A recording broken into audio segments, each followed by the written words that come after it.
네, 조금 전 윤석열 전 대통령의 내란 우두머리 혐의와 직권 남용 권리 행사 방해 혐의 5차 공판 재판이 오전이 종료가 됐습니다.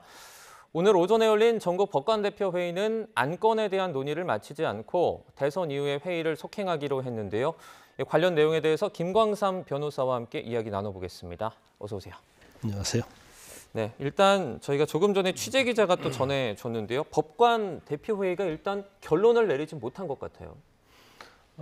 사실 이제 오늘 안건이 좀 처음에 법관 회의를 개최하다는 취지하고 좀 변질이 됐죠. 네. 그 당시에는 특히 대법원에서 조희대 대법원장을 비롯해서 이제 대법원에서 이재명 후보에 대한 공직선거법 위반, 허위사실 공표에 대해서 이례적으로 빨리 선고를 했잖아요. 네. 그거에 대해서 상당히 이제 비판적 입장을 견지하는 판사들이 상당히 주도적으로 법관회의를 이제 개최하려고 했던 걸 보입니다. 네. 그런데 사실을 개최하려고 했는데 여러 가지 여건으로 의결 정도수에 맞지 않아서 이제 연기까지 했거든요. 네. 그래서 결과적으로 이제 오늘 열리게 됐는데 오늘 88명, 그러니까 126명 중에서 88명이 참여했다고 그래요. 네. 실질적으로 고향에 있는 사법연수원에서 하는데 거기에 참여한 사람은 한 15명 정도 된다고 그럽니다. 나머지 이제 온라인으로 참여를 했다고 그래요. 네. 그래서 오늘 사실 이 안건에 대해서 어제부터 사실은 이거에 대해서 뭔가 토론을 하게 되고 거기에 대해서 의결을 하게 되면 이건 뭐 당연히 6월 3일 날 조기 대선 조기 대선 투표가 있는데 이게 영향 미칠 가능성이 크겠죠. 네. 어떤 형식으로 가든지. 그런데 지난번에 이제 대법원에서 어떤 빠른 이재명 후보에 대한 어떤 재판에 대해서 이제 비판적인 시각이 있었다고 한다면 그 뒤로 상황이 좀 많이 변했잖아요. 그래서 이재명 후보에 대한 재판이 다 6월 3일 이후로 다 연기됐단 말이에요. 그러니까 거기에 대해서 사실은 토의하고 할 그런 명분이 좀 사라졌다. 그래서 결과적으로 따지면 사법부의 어떤 독립이랄지 재판의 공정성, 그다음에 개별 사건에 대해서 책임 추궁 이런 것들이 맞느냐. 이거에서 오늘 그냥 논의를 하려고 했던 거예요. 그런데 이거 사실 이제 논의를 하게 되면 당연히 이재명 후보와 관련된 논의가 될 수밖에 없고 경우에 따라서는 이제 대법원에서 한 이재명 후보에 대한 허위사실 공표죄와 관련된 이례적 빠른 판결 여기에 대해서 비판적 시각이 있을 수 있고 또 그렇지 않은 시각이 있을 수 있거든요. 네. 그러면 그런 내용들이 외부로 나가게 되면 이건 뭐 사실은 선거에 영향을 미칠 가능성이 크겠죠. 그래서 아마 이제 그런 부분을 고려해서 속행을 하기로 했고 오늘은 뭐 토의는 하지 않고 제가 볼 때는 안건만 5건 정도 추가적으로 해서 6월 3일 이후에 이제 회의를 하기로 그렇게 결정을 한 것 같습니다. 네. 실제로 회의 소집에 반대한 판사들도 좀 있었다고 하는데 이것 때문에 조금 이렇게 결론을 미룬 부분도 있을까요? 그럴 가능성이 크죠. 근데 어떤 형식으로 결론을 내든 간에 네. 예를 들어서 뭐 지난 대법원 재판에 대해서 문제가 있다고 지적을 하면 네. 그건 어떻게 보면 이재명 후보의 편을 들어주는 것처럼 보이고요. 또 경우에 따라서는 그게 문제가 없다라고 이렇게 결론을 내린다랄지 아니면 대법원장에 대한 특검 이런 게 문제가 있고 사법부의 독립을 훼손한다 그런 의견이 나오면 사실은 그것은 이재명 후보에 대해서 어떻게 보면 나쁜 영향을 미칠 수 있는 그런 안건이나 그런 토론이 될 수 있겠죠. 네. 그래서 저거 개인적으로 볼 때도 오늘 토론을 해가지고 의결을 하고 하는 것은 사실은 뭐 그렇게 맞지 않다 이렇게 봅니다. 네. 자, 추가 회의의 구체적인 날짜는 대선 이후에 이제 결정이 될 예정이라고 하는데 만약에 그러니까 대선 이후에 이제 이재명 민주당 대선 후보의 어떤 선거법 위반 관련된 사건을 좀 이 논란 관련해서 좀 논의가 제대로 이루어질 수 있을 것으로 보십니까? 일단 뭐 대선 이후는 좀 자유로워질 수 있겠죠. 네. 물론 이 경우에 따라서는 누가 대통령이 되냐에 따라서 네, 그렇죠.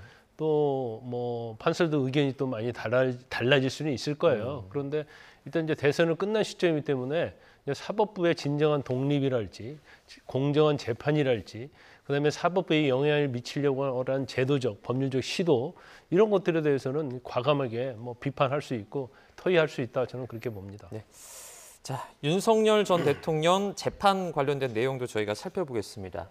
이제 대선 전에 마지막으로 이루어지는 윤 전 대통령 오늘 5차 공판 기일이었는데요. 오늘도 이제 출석을 하면서 좀 기자들이 질문을 했는데 묵묵부답하는 모습을 보였죠.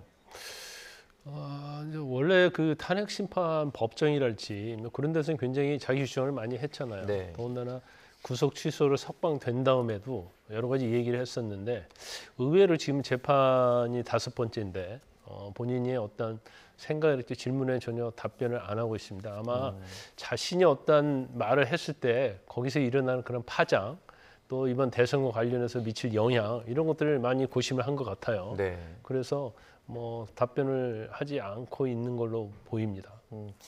자, 오늘 이상현 전 특전사 1 공수여단장의 증인 신문이 또 진행이 됐는데요. 이제 비상계엄 당시에 국회에서 계엄군의 어떤 현장을 지휘한 인물로 윤 전 대통령에게 좀 불리한 짓을 할 가능성이 높게 처지는 인물이죠. 일단 뭐 그럴 가능성이 많죠. 269명의 이제 군인을 데리고 와서 국회에 출동을 지시를 했잖아요. 네. 그리고 이제 현장에서 어떤 지시가 내려졌고 특히 윤 전 대통령이 국회의원을 끌어내라고 했는지 여부랄지 그 다음에 뭐 문을 부수고라서도 들어가라. 또 이제 전기와 관련된 단전, 단수 이런 지시가 뭐 어떻게 내려졌는지 이제 그 부분에서 아마 뭐 생생하게 증언할 가능성이 크고요.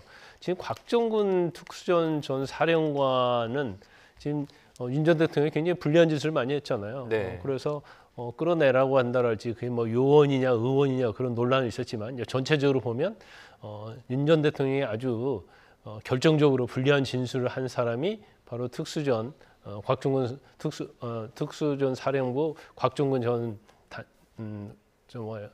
곽정근 전 장군이었고 네.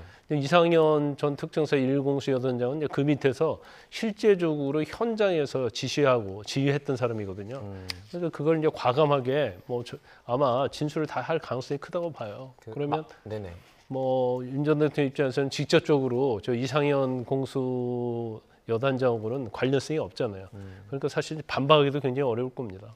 만약에 이제 곽 전 특전사령관과 진술이 일치하게 된다면 아무래도 윤 전 대통령에게는 좀 불리한 상황이 될 수 있겠죠. 그렇죠. 뭐 진술에 관한 이제 신빙성에 관한 문제에 있어서 전에 탄핵 심판 때도 이제 곽정훈 전 사령관에 대해서 윤 전 대통령 변호인 측에서 굉장히 많이 반박하는 그런 변론을 폈잖아요. 그런데 결과적으로 그게 뭐 성공하지 못했다 이렇게 봅니다. 그래서 오늘도 마찬가지겠죠. 이제 곽정근 전 사령관과 이상현 여단장의 어떤 진술은 일치할 가능성이 크다. 네. 그러면 그게 바로 이제 국회에 대한 국헌문론 목적으로 국회의원을 끌어내고 계엄 해제를 못하도록 여러 가지 지시를 했다. 이런 부분이 인정될 가능성이 크다. 저는 그렇게 봅니다. 네, 저희가 앞서 전해드리기도 했는데 이제 경찰 특수단이 복원이 된 비화폰 서버에서 삭제가 된 정황을 확인했다고 밝혔습니다.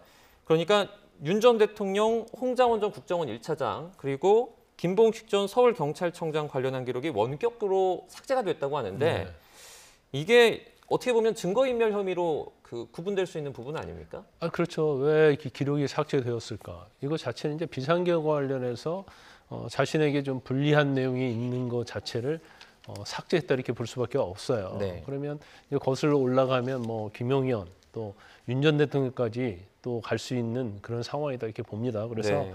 이게 뭐 대부분 원격 삭제가 되기 때문에 지시에 의해서 삭제를 한 것인지 아니면 경호처랄지 군 내부에서 이걸 삭제한 것인지 이제 그건 뭐 수사를 해봐야겠죠. 네. 그렇지만 일단은 뭐 지금 삭제를 했다 하더라도 통화 내역과 시간은 그대로 남아 있는 거거든요. 그래서 그거에 의하면 사실 계엄과 관련된 사람들, 특히 군과 관련된 사람들이 윤 전 대통령 또 어떠한 지시를 받았고 어떠한 통화를 했다. 그러면 그 시점을 특정할 수 있고 횟수를 특정할 수 있거든요. 네. 그러면 그렇게 윤 전 대통령의 불리한 진술을 한 사람들의 내용하고 이 비화폰과 업무폰에서 체크한 확인된 시간, 그다음에 통화 뭐 내용은 나오지 않아요. 통화 내역을 확인을 해보면 신빙성이 인정될 가능성이 크죠. 네. 그래서 비화폰 자체의 어떤 확보 자체는 이것도 마찬가지로 윤 전 대통령에게 불리하게 영향을 미칠 수 있다 이렇게 봅니다. 경찰이 지금 삭제 주체를 대통령 당시 경호처로 특정을 하고 있지만 이것도 뭐 수사를 조금 더 해봐야겠지만 윤 전 대통령이 그러니까 직접 개입했는지는 확인되지 않았다 이렇게 밝혔습니다.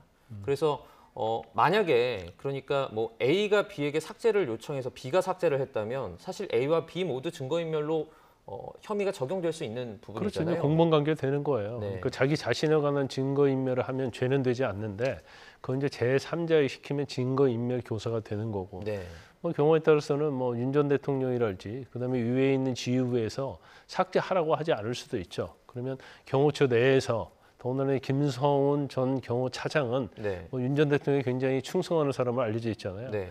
그러니까 뭐 대통령의 지시가 없었다 하더라도 이제 스스로 이걸 삭제할 수가 있다. 그러면 이거 자체는 이제 증거인멸죄에 해당이 되는 거고 아마 그런 부분까지 다 조사를 할 거예요. 왜냐하면 이전에는 삭제가 됐다는 말만 있었지 네. 그게 뭐 결정적인 증거가 없었지만 이번에 서버랄지 아니면 비아폰을 확인을 해보니까 이제 삭제된 게 확실하다고 한다면 사실은 뭐 증거인멸의 혐의를 두고 수사가 시작이 될 가능성이 크다 이렇게 봅니다. 이 삭제 시점이 계엄 선포 사흘 뒤라는 부분은 좀 어떻게 보십니까? 일단 뭐 계엄이 해제가 됐잖아요. 네. 그리고 사실 이제 그때부터 내란죄랄지 이제 그런 걸로 민주당에서 공격을 많이 했었고 네. 또 관련자들이 사실 인터뷰하고 막 그랬어요. 그러면 이거 삭제 자체는 이제 의도적이었다 이렇게 볼 수밖에 없는 거죠. 그래서 초기에 어떻게 보면 증거인멸이 개시가 됐다 이렇게 볼 수 있을 것 같아요. 네. 지금 경호처가 김성훈 차장이 사의를 밝힌 이후에 좀 경찰 조사에 협조적인 것 같은데 상황이 조금 뭐 변했다고 저희가 분석할 수 있을까요? 제가 볼 때는 이제 많이 변했다고 볼 수 있죠. 네. 김성훈 전 차장이 있을 때는 사실 체포영장 집행부터 굉장히 어려웠잖아요. 네네. 그리고 법원에서 발부한 압수수색영장을 가져가도 이걸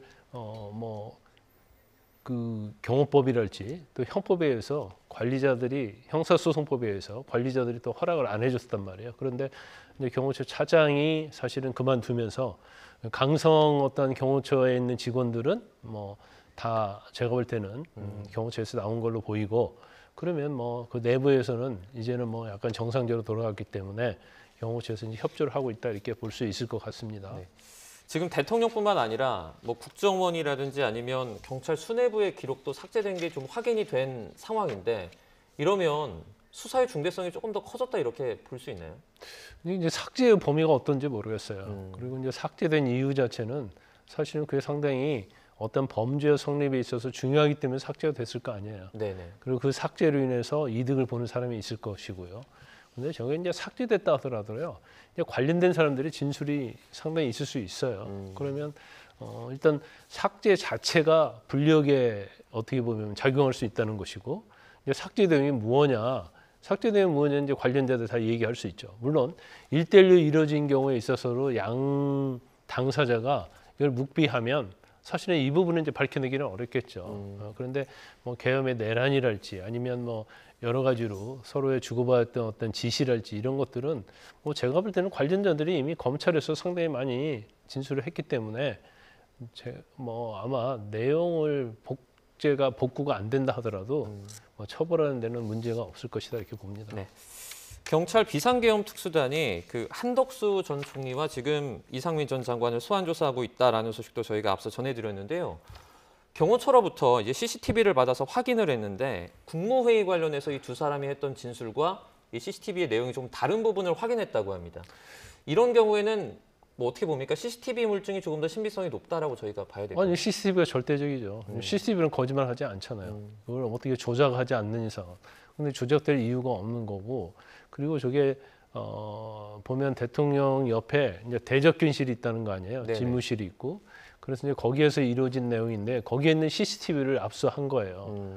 그래서 뭐 오가면서 윤석열 전 대통령 이제 말렸다고 하는데 지금 뭐 한덕수 전 총리하고 이상민 전 장관하고 무슨 말이 틀린지는 아직 구체적으로 나오지 않았어요. 네. 그런데 이상민 전 장관은 윤 전 대통령이 좀 더 우호적인 발언을 했었잖아요. 그리고 국무회의와 관련해서도 상당히 뭐 실체가 있었다는 식으로 얘기했고 한덕수 권한대행은 국무위원들이 다 말렸고 또 뭐 한 명씩 한 명씩 모여들었다. 그래서 한덕수 전 총리의 진술에 의하면 마치 국무회의가 그렇게 실체가 없는 것처럼 네. 그렇게 우리가 볼 수밖에 없는 상황이기 때문에 네. 아마 이제 이런 부분에 가면서 말이 틀리기 때문에 아마 소환 조사하고 있는 걸로 보입니다.